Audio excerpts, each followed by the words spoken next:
The gentle hum of the starship Unity's engines filled the bridge as Commander Sarah Chen stared at the holographic display before her. The unexpected energy readings from the supposedly empty planet caught her attention. According to all Galactic Council records, this world had been classified as uninhabited for the past 300 years. "Captain, these readings suggest underground activity," Lieutenant James Park said, his fingers moving quickly across the control panel. "It looks like artificial power sources, but they're very weak." Sarah stood from her chair and walked closer to the main viewport. The planet below them looked lifeless on the surface. Its gray-brown landscape showed no signs of civilization. But Sarah had learned long ago that appearances could be deceiving. "Take us lower," she ordered, "and run a full planetary scan." As the Unity descended through the atmosphere, the ship's sensors detected something remarkable. Deep beneath the planet's surface, there were vast networks of tunnels and chambers. And within those chambers, there were life signs. "Commander," the ship's medical officer, Dr. Emily Rodriguez, called out, "These readings, they're showing thousands of living beings down there." The crew watched in amazement as their scans revealed an entire civilization living underground. The chambers were arranged like cities, with different levels and sections, all connected by carefully designed tunnels. Sarah made her decision. "Prepare a landing party. We're going to make contact." 3 hours later, Sarah led her team through one of the underground tunnels. Their flashlights revealed smooth walls covered in strange, beautiful patterns that seemed to glow faintly. As they rounded a corner, they all stopped in surprise. Before them stood a group of aliens. They were tall and slender, with pale blue skin that gave off a soft, pulsing light. Their large, dark eyes watched the humans with a mixture of fear and curiosity. One of the aliens stepped forward. Using a simple translation device, it spoke. "I am Keeper Zax. Why have you come to our dying world?" Sarah stepped forward as well. "I am Commander Sarah Chen of Earth.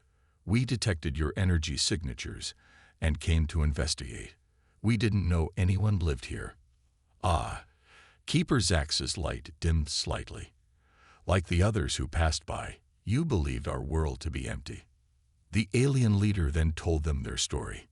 They were the Nixans, once a great civilization that had lived on the planet's surface. But when their star began to die, they asked the Galactic Council for help. The Council had judged them too primitive to save, despite their advanced knowledge of biology and consciousness-sharing abilities. "They left us to die," Keeper Zax said quietly. "We survived by going underground, using our remaining technology to create these cities. But our power is failing. Soon, we will have nothing left." Sarah looked around at the fading lights in the tunnel, at the tired faces of the Nixans who had gathered to watch them. She saw a people who had been abandoned by the galaxy but refused to give up. She activated her communicator. "Unity, this is Commander Chen. Contact Earth Command immediately. Tell them we found someone who needs our help." The Nixians' bioluminescence brightened slightly, showing their surprise. Keeper Zax tilted his head. "You would help us, even though the Council forbids it?" Sarah smiled.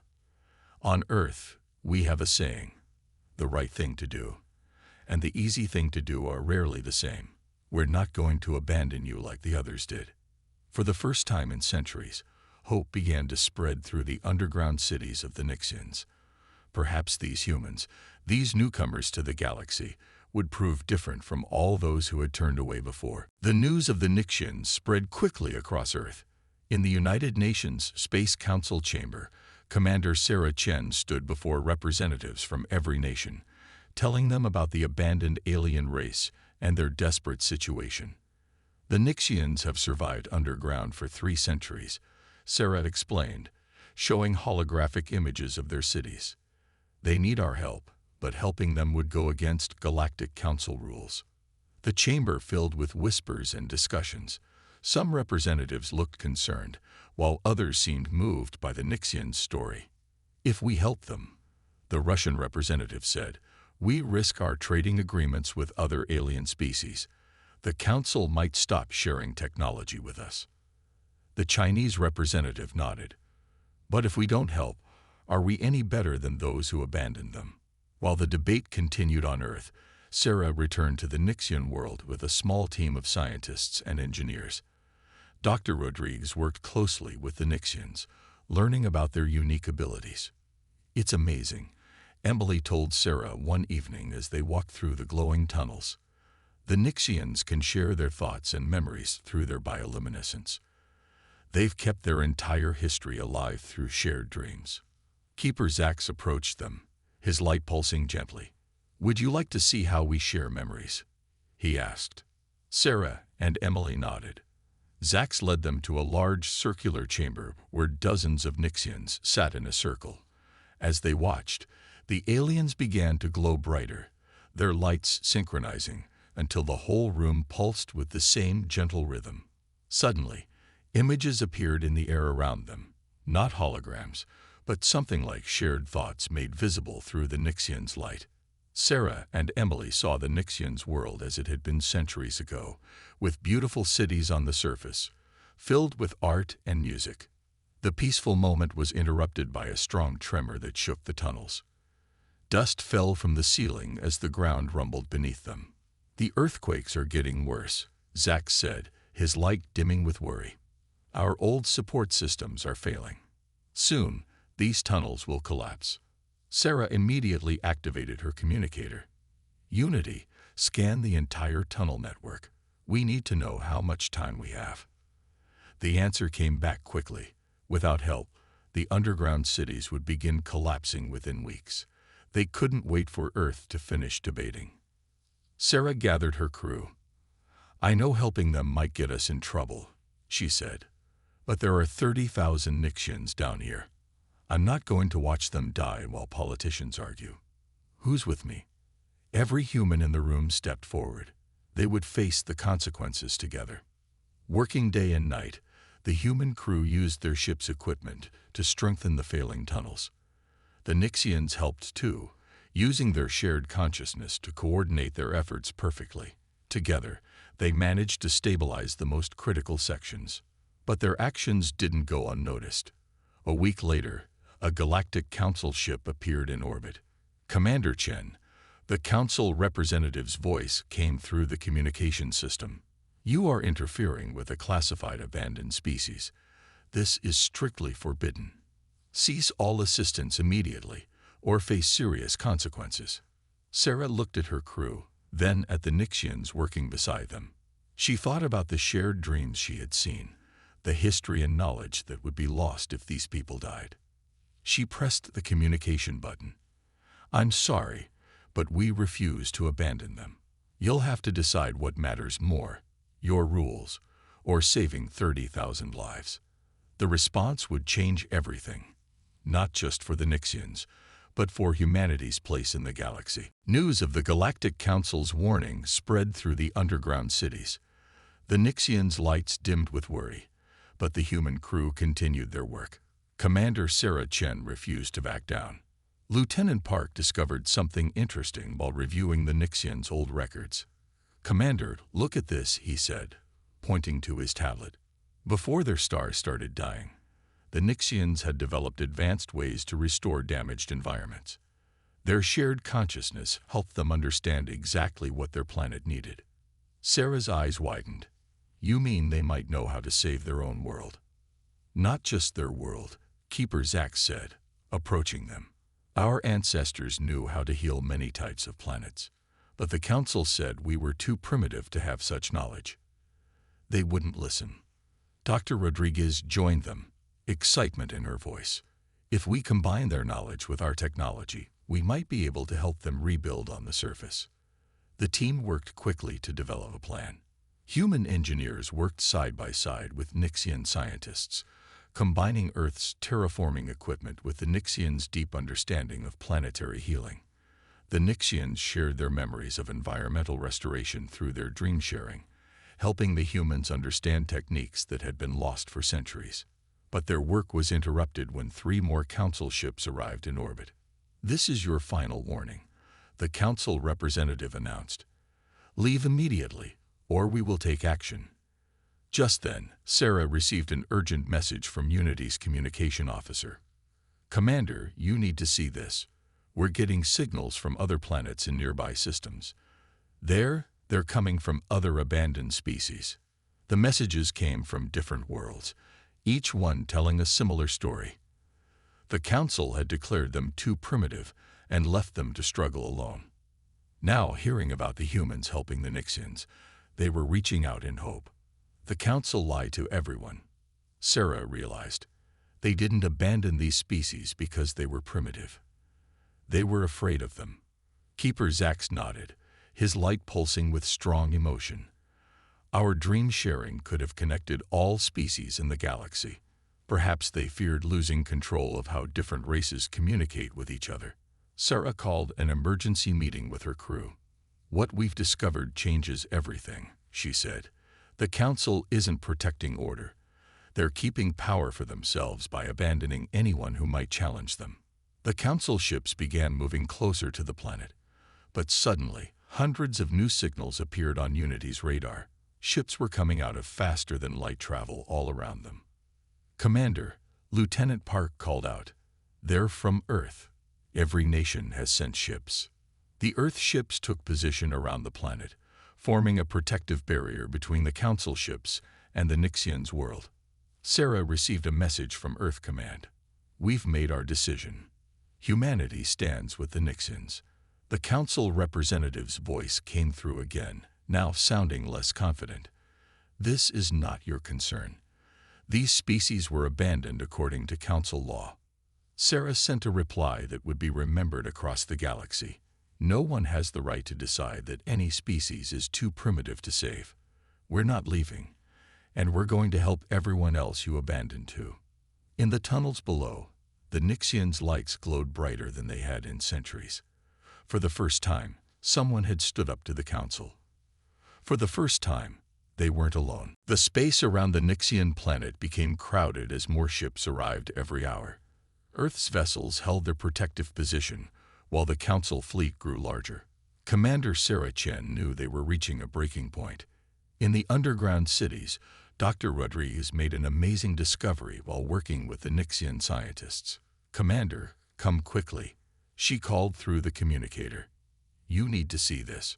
Sarah hurried to the research chamber where Emily and several Nixians were gathered around a glowing data display. "What did you find?" "We've been studying the old Council records the Nixians kept," Emily explained. "Look at these dates.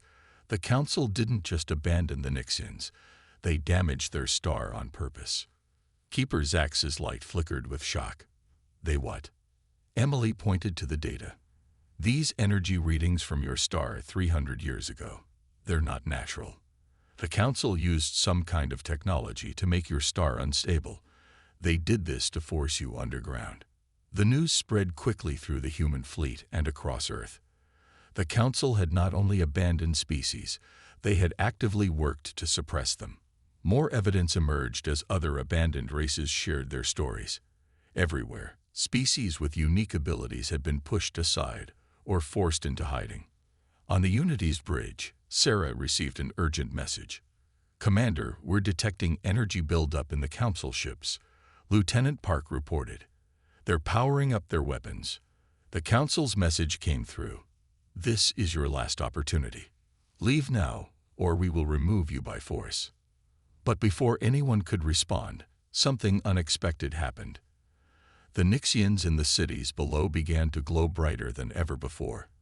Their shared consciousness reached out, touching the minds of everyone in orbit: humans, Council members, and all other species present. Through their dream-sharing power, they showed everyone the truth. Not just their own story, but the experiences of all abandoned species. The pain of being left behind, the struggle to survive, the hope they felt when humans finally offered help. Many Council ship crews were shocked by what they saw. They had never known the full truth about the species they had abandoned. Some ships broke formation, refusing to fire on the humans and Nixians. "Look," Lieutenant Park pointed to his screen. "More ships coming out of faster-than-light travel. They're from the abandoned worlds. They're joining our defense line. A new voice came over the communication system. The captain of one of the council ships that had broken away. "We were wrong," she said. "We were told these species were primitive threats, but they were simply different from us. We will not fire on them, or on the humans protecting them." One by one, more council ships powered down their weapons. The council leaders watched their authority crumble as their own people chose to stand with humanity and the abandoned species. Sarah sent a message to all ships. "Today we prove that true civilization isn't about power or control. It's about helping each other, standing together. No one deserves to be abandoned just because they're different." In the cities below, the Nixans began sharing their knowledge of planetary healing with the human scientists. Together, they would restore not just one world, but many. The Council's weapons remained silent as a new alliance was born, one built on cooperation instead of fear. The galaxy was changing, and it all started because humanity refused to ignore those in need. 1 year later, Commander Sarah Chen stood on the surface of the Nixian planet, watching the sunrise with Keeper's axe. The sky, once gray and lifeless, now showed hints of blue. Small plants were beginning to grow in the soil that humans and Nixians had worked together to restore. "Sometimes I still can't believe how much has changed," Zach said, his light pulsing with joy. "A year ago, we were hiding underground, waiting for our power to run out. Now look at us." The changes weren't just on this planet. After the confrontation with the Council fleet, the galaxy's political structure had transformed. The old Council was replaced by a new alliance, where all species had equal voice, including those that had once been abandoned. Sarah smiled as she saw a group of human and Nixian children playing together near one of the new surface buildings. The children were practicing dream sharing, their laughter mixing with the gentle glow of shared thoughts. "Commander," Lieutenant Park called as he approached. "The latest reports are in from the other worlds. The Mirians have successfully restored their ocean ecosystems using Nixian techniques, and the Valari have rebuilt 3 of their major cities with our help. All across the galaxy, humans were working with formerly abandoned species, combining Earth's technology with each species' unique abilities. The Nixians' dream sharing had become particularly valuable, helping different species understand each other in ways simple translation could never achieve." Dr. Rodriguez emerged from her laboratory, excitement clear on her face. "Sarah, Zax, come quickly. The new environmental readings are amazing. The star stabilization project is working even better than we hoped." They hurried to the Science Center, where Emily showed them the data. The joint human-Nixian effort to heal their dying star was succeeding.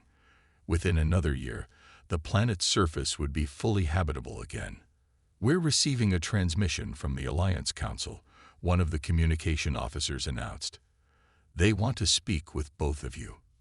On the large screen, they saw the faces of various species, humans, former council members, and representatives from previously abandoned worlds. The head of the Alliance spoke. "Commander Chen, Keeper's Axe, we have an important request. Many worlds still need help recovering. Would you lead a new mission? Share your success with others?"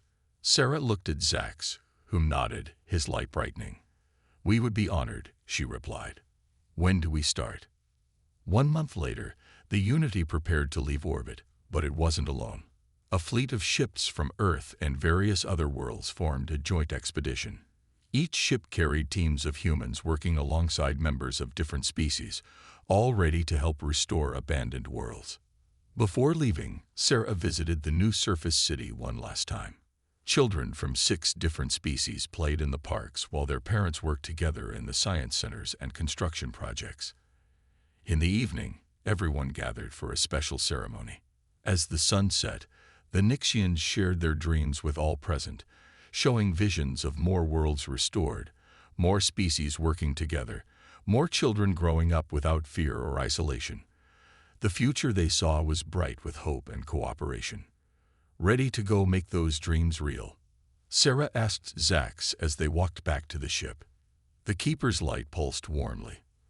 thanks to humanity's compassion. Those dreams are already coming true. Now we just have to share that compassion with the rest of the galaxy. The Unity lifted off as the first stars appeared in the newly healed sky, carrying hope to all those who still waited for help in the darkness of space.